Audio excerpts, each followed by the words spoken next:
Hey, welcome on in, guys. Tobin here with you, and thanks for checking out the channel. If you guys could subscribe, that'd be great. Also, subscribe to WQAM's YouTube page, 1043 WQAM.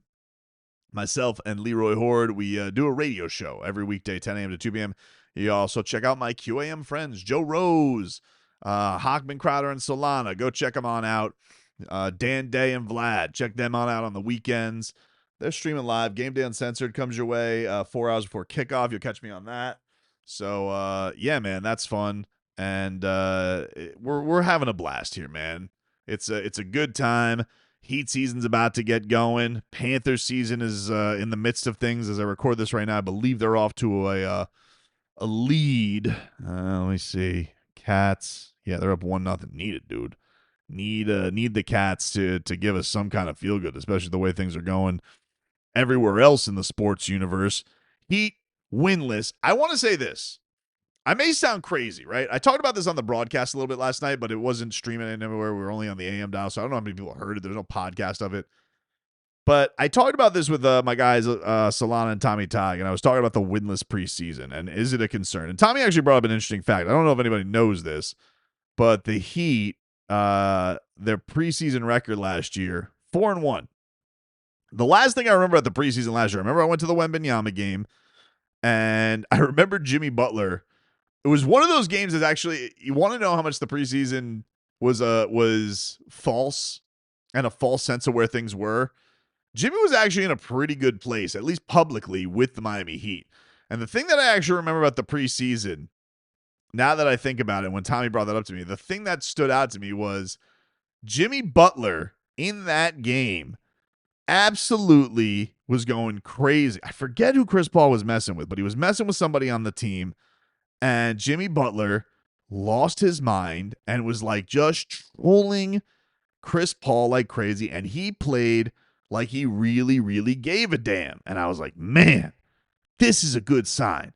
If Jimmy Butler's playing like this in a preseason game, even if it's against a guy I know he loves to antagonize and go up against and really like go at him nuisance for nuisance on the court, I really was in a spot where I was like, oh, this is a great sign. Now, obviously, the record, the Jimmy Butler stuff, none of it mattered. And I'm not here to say that the preseason doesn't matter, okay? I know the 07 thing and the whole winless thing, but I actually do think there's a benefit to it. And here's my explanation, and hear me out on this. But the one thing that I like about it being winless for the Miami Heat is there very clearly are some roster flaws, okay? And there's some real truths to this team that have been highlighted because of the record. And I do feel like if they would have snuck out, if they would have won the Spurs game, or they would have won the Magic game, or the Hawks game in overtime, if they would have won those games, maybe it would have been a little bit like lipstick on a pig. You're not thinking so much about the rebounding issues, how bad the shooting percentage has been, how bad the three-point shooting has been.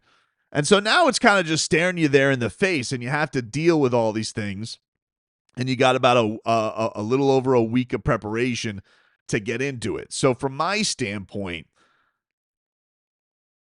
nobody wants to be winless. Like, it's a good thing, but I do think that losing is a better teacher than winning. Failure is a better teacher than success. And the Miami Heat having to stare that and what is supposed to say, own it. You're not running from it. You're owning it. I think that could be a benefit, is that they know, all right, this worked, this didn't work, this could work. The other thing that has been the truth of it, and this doesn't make anybody feel better, but the injuries have been crazy. Like, all of your guards were out for a game. You had to start G Leaguers, Then Bam got hurt, and Nico got hurt, and Yakachonis, after a great game, got hurt. And you're not going to play Powell all the games. You're not going to play Wiggins all the games. This is a game where Wiggins' shot wasn't there.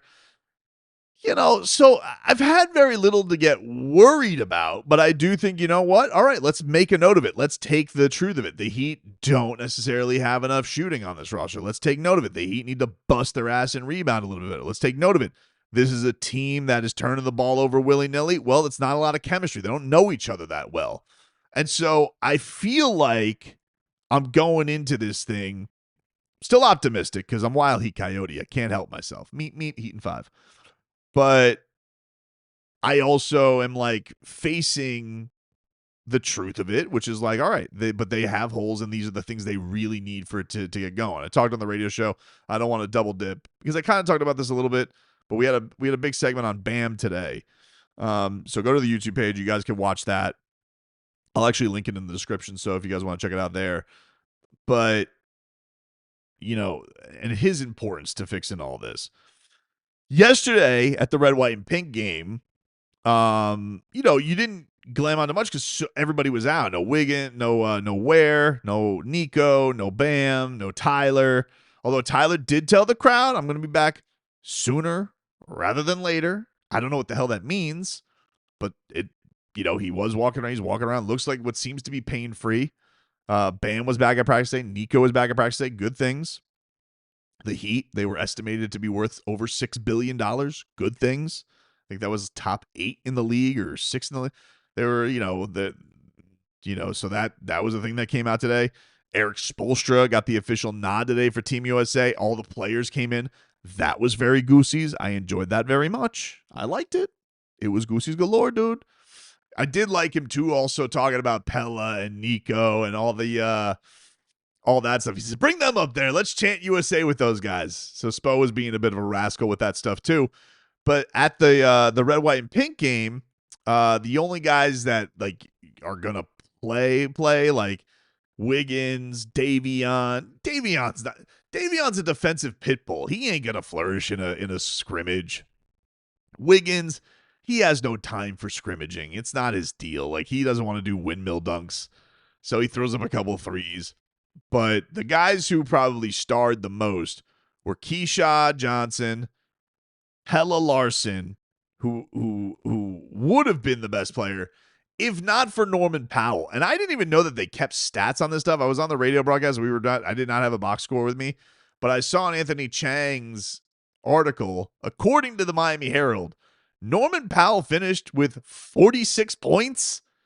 46 points? He nearly dropped a 50-piece. He was shooting like crazy. Dude, he was pulling up from the fireball. He was feeling it yesterday. 10 of 17 yesterday from three-point range. And then he would like throw in some lay-ins there.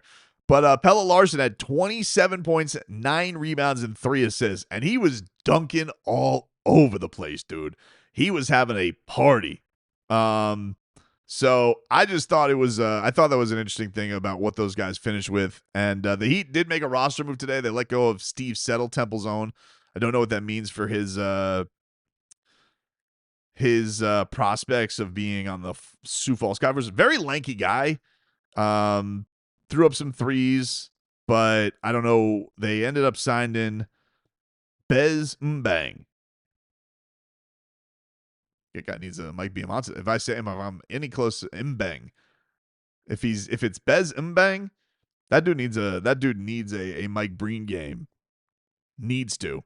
But anyway, they signed him. He was this is what the Heat say. He was the Ivy League Defensive Player of the Year 3 times. He played all 4 seasons at Yale. He averaged 13 points, 5.8 assists, 5.6 rebounds, 1.2 steals in 32.8 minutes while shooting 42.9% from the field and 36.8% from three-point range. Ivy League Player of the Year and selected the All Ivy League First Team. First team, man, how about that? He appeared in 2 Summer League games with the Golden State Warriors. He's wearing number 19. So that was a roster move that Miami made. And yeah, man, I'm going to check out the starting 5. The starting 5, I've seen a lot of Kevin Durant stuff. I saw the clips talking about him not wanting to be on the Warriors. I saw them like mentioning that, oh, Miami and Minnesota. I don't know if he specifically comments on Miami, so I kind of want to check that out, and it looks good. But I will say this. There's apparently, they do James Harden too. Lot of talk, a lot of chit-chat about, oh, LeBron's happy we didn't stay together. First of all, dude, let me just say this. I am so sick of other teams talking about what they would have done to the big 3, like who went to 4 straight finals, 1-2. There's one team, one franchise that really can talk about this, and that's the San Antonio Spurs. Like, that was the rivalry. The Thunder trading away James Harden. James Harden stunk in that finals, and he stinks in every big game or big series. At some point in a series, he's going to stink up the joint. So the idea that this guy is going to be like, oh, well, you know, we would have done this. It's like, but you didn't. So there's that. And then I saw Paul Pierce is like in my For You page, like all over the place with, I think he did an interview with Shannon Sharp, and I'm just seeing a ton of clips. And he's just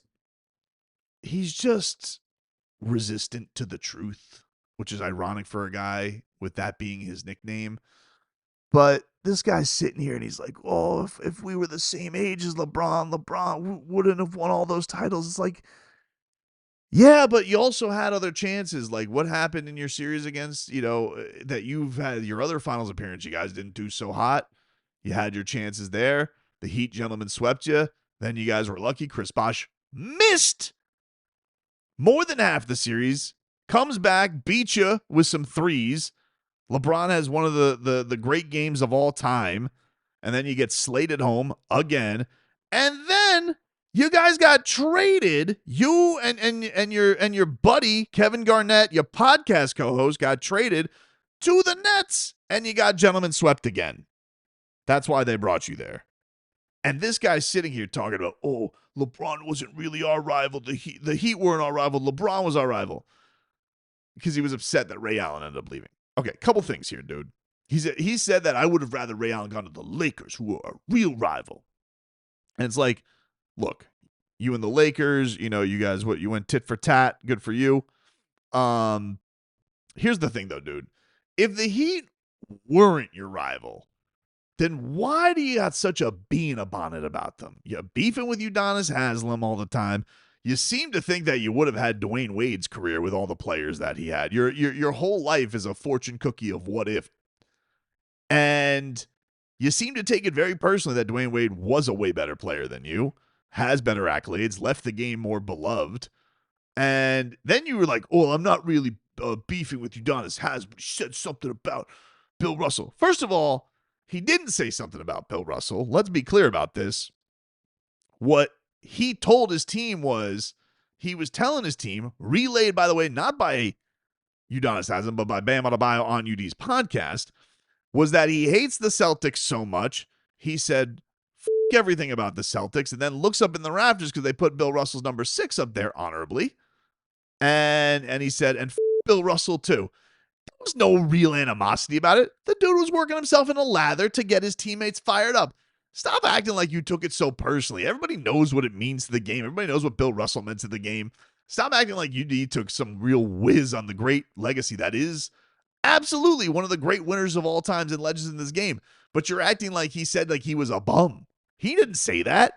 He didn't say anything. But guess what? I bet you Bill Russell would have probably said F the Heat too if the Heat existed back when he played. So, you can't make heads or tails of this Paul Pierce. He's so far from reality. It's crazy. He just lives his life like it's a Dr. Seuss book. Like, I do not like the Heat. I do not like green eggs and ham. Enough already, dude. We're sick of hearing about it. And you go on these podcasts. I know you get asked about it, but like you go here and you just say all these things that just make zero sense. You took a big whiz on Tyler Hero scoring 37 points in the Eastern Conference Finals. I know it was against your beloved Celtics because the Heat aren't your rival, but it made you so mad. You're like, I'm not going to call him Boy Wonder. I'm not going to do that. Brr, brr, brr, brr. All right, dude. Good for you. Congratulations, Paul Pierce. You hack.